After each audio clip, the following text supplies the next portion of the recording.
Hello, and welcome to part 3. This is part 3. It's not part 1. It's not part 2. It's part 3. You bumped into me. Sorry.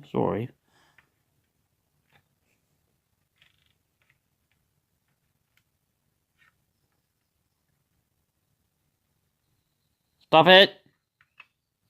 Now on with the video. No need to fall down. Step down. Alright, so we're ready to load the springs. And it isn't even fall or winter yet. It's still springtime. There's different ways of doing this. You can load all your springs at once, especially if they don't stick up high. And just, you can get by with that. Or you can load just the stacks that you're going to do. I'm going to see if I can load them all at once, just for expediency here. Alright, yeah, they fall in. As you can see, they fall in and they go flush. Where's this guy with focus? It's focused. It's focused on Coca-Cola back there. Or one of the Coca-Cola women. I don't know what it's focused on. It's not focusing on what it's supposed to. Focus. I'm going to load them all up. Now, these here are for pin changing holes, but sometimes if you're lazy, you can just drop them through there and hope for the best. But usually gravity fights you and they wind up bouncing around in here. And even though these things hold them, they don't hold them straight up and down. There we go. We get them in there. While you got the lock apart too, that would be a good time to check for compressed springs, stuff like that. This one looks a little bit compressed compared to the rest of them, but it'll probably be alright. I'm not going to mess with it right now. I've messed with it way too much already. I don't even know if you can see any of this going on. I'm trying to get it to where I can see it and you can see it. I think that's 3. Me. You can make little noises and stuff while you're doing this. Your family might, if you have any, might be calling a doctor and stuff like that. You know how that goes. If you got a cat, they may look at you weird, but cats are weird. Dog may want to try to help. Eat your springs when you drop them, stuff like that. Alright, we are almost there. Patient should be coming out of anesthesia soon. I'm going to stretch the spring out a little bit because he did look a little short. Just a little pullage there. And in we go. There we go. We have our Bible fully populated with springs. You can verify that by looking down. Check that, because when you've got a 5-pin thing and you're only going to pin it up with 5, you may get confused and put one back here in chamber 6 and forget the orientation and all that stuff. So it's always good to check that. Now, a lot of people do this differently also, and it's however you want to do it. If you've got 6 pins, a lot of people will pin up these back 2 over here. I tend to do something like that. Or you can just start from the front or the back and work your way to the front. It's however you want to do it. I tend to wear out the back of the core. Fortunately, I marked it. I got to remember that that's not pin 5 right there. That's pin 6. So I go over here and I look at this laying, and this is not the way I would normally lay my pins out. Normally I would have like 1, 2, 3, 4, 5, but we're doing things strangely today. So I'm going to go back to pin 4 and put it in there. Pin 4 is a spool. I mean a serrated pin, so we don't have to worry about which way we're going to orient them. We just want to put him in there. And when you drop it in, you see how much that one's sticking up? That's a good spring in there. That's a good spring. Nice spring. I take the edge, if I got like this, of my thing, and I push down. And with the back of my hand, my palm is back here on the follower. I'm pushing forward just a little bit.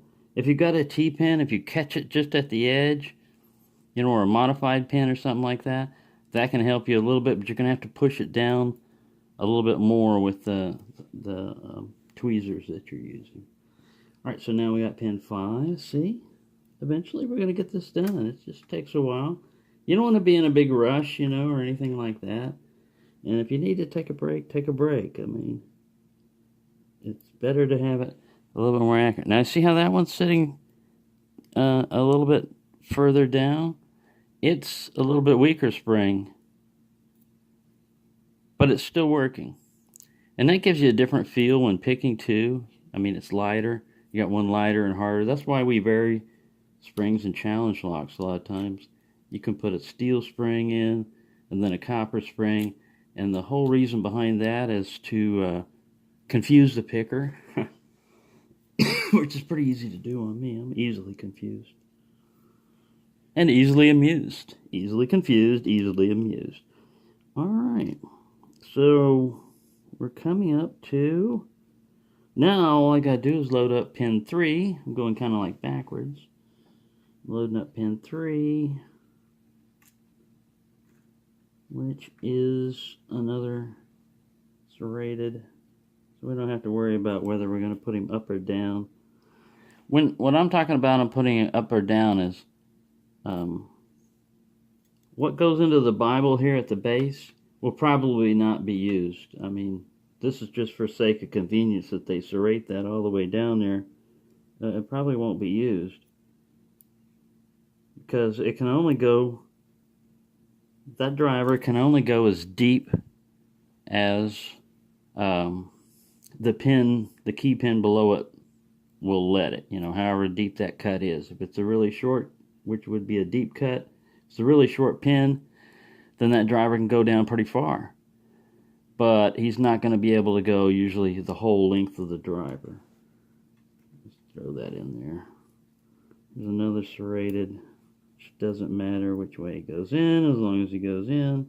He's got another semi-weak spring. All right, we're down to pin 1. All right, they're the only spool, which I want to show you these spools. These are really, really great. If you haven't seen them, American spools. They're serrated and spooled, so it does double effect. Even if you don't have enough depth for the spool to engage, what this one does, and this lock, the serration, it'll still act like a serrated pin. It's got a fairly weak spring in it, but that's okay. We're going to leave it like that. Now is where you would find if you did this correctly, like if you needed that notch there or not. And I happen to have done that correctly. So, we'll go back over here. I leave the key in it.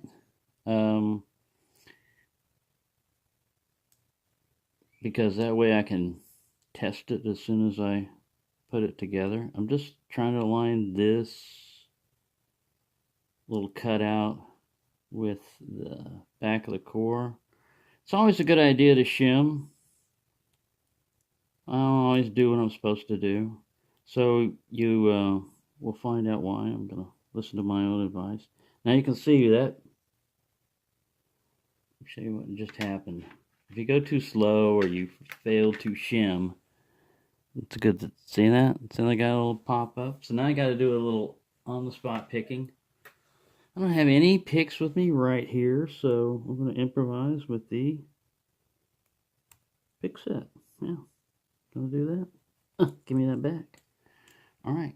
Why don't you have a shim here? Oh, not even listening to your eyes. Really, there isn't a shim here. Oh, there was originally a shim and it fell down. Well, we can borrow one from back here. Quit your whining. Would you like some cheese with that wine? All right, put a shim in there. See, this is the reason why you shim. Now you're covering that little gap and any mishaps that you may do. I almost did a big mishap when I set that down with the key pins in there. All right, we'll see if we can get through this without any more crisis. See how much smoother that goes when you follow your own advice. I slipped my finger with the shim. I've always wondered about these. These things are kind of sharp. I've always wondered if you, because aluminum, you can get paper cuts, get cardboard cuts. I know. Now, without the clip in there, you test. All right, that seems to be working. Now, if you want to extract the key, just remember, you haven't put the C-clip in yet. So, oh, get over here and focus on this so people don't think they need new spectacles or something. So now we're going to, we've got it oriented properly. I can kind of check down here. Looks like it's oriented properly. There we go. You want to hold your fingers on this. You're acting as a C-clip, because when you pull that out, you saw how much force that was. You don't have the C-clip in there. You could pull the whole core out and then curse life and everybody else. But this works. It works fine. I'm going to do this again. Hold it in there. There. So, all we need now is the infamous C-clip. Surprisingly, you don't see a lot of videos on the infamous C-clip struggle on reassembly, because like I said, you don't see a lot of reassembly videos, because once you've done this, a lot of this is mundane and boring and, seen it 1,000 times. But for somebody that's never seen it at all, it might be informative, or even somebody that hasn't. See, I didn't need any special tools other than the hand pliers. Not these kind of hand pliers, this hand. Chink. That's why. It should come off that easily, but man, a pain in the butt. That's a whole nother story. Now with this end, we can still test it again. Pull the key out. You don't have to hold that anymore. I mean, you have to hold the core in your hand, but you don't have to hold the plug. Alright, so we've gotten that far. This is fairly easy. We may be able to get this without another edit. Oh! With the screw. Well, we're going to need that. So you're looking here, and you can screw this up. You can mess this up also, but you see that little cut right there? That's where the Bible should be sitting there. That allows the screw to get through right here. The screw to get through. Kind of rhymes. Alright, I've got a screwdriver ready. Now, I'll put that screwdriver in here just to help hold it. This plate can also be a little pain in the butt, but it's got a little tongue on it right here, and you put it in the little hole right there. It should just fall right in. This guy's winged. It's got little crimps on it.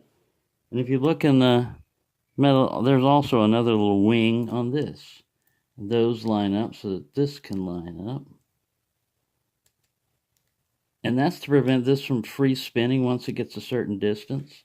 You can then hold your finger in here. You put your screwdriver down there. I always back it up a little bit when I'm on it, and then start going forward. That's just to prevent you from stripping the thread. You tighten it up. And once again, check the lock to make sure that it works. Some people do this without tightening that screw down or putting the screw all the way in, but we already know it's going to work. We've got ball bearings in there. We push it in, it locks, it unlocks. We should be able to extract the key. Whoopee! We're done. Now, see, that didn't take a whole lot of time, but if you leave this, see, now I've got a pinning tray freed up, I mean, I can put this back up. I've accomplished something. You can pat yourself on the back and say, now you've got your lock functioning again. And you can go about your business and tackle several other projects. So, thank you for watching, everyone. This stood through this entire mini-series of how to assemble what should have been something fairly easy. So, yeah, they're suggesting you have a Coke, but they're showing you that it's not the white powdery substance. They're not promoting illegal things, even though Coca-Cola's original formula had cocaine in it. So that's why they were having a Coke and a smile. Anyways, you probably knew that. So thanks for watching, and happy picking, everyone. If you found that quite enjoyable, there won't be falling over again. Falling over drunk, probably. There won't be any part 4. I thought there was going to be a part 4, and I'd get to be in a part 4, so I get a part in the part. No, sorry. Well, I'm just gonna eat my catnip that I found. Catnip! Catnip!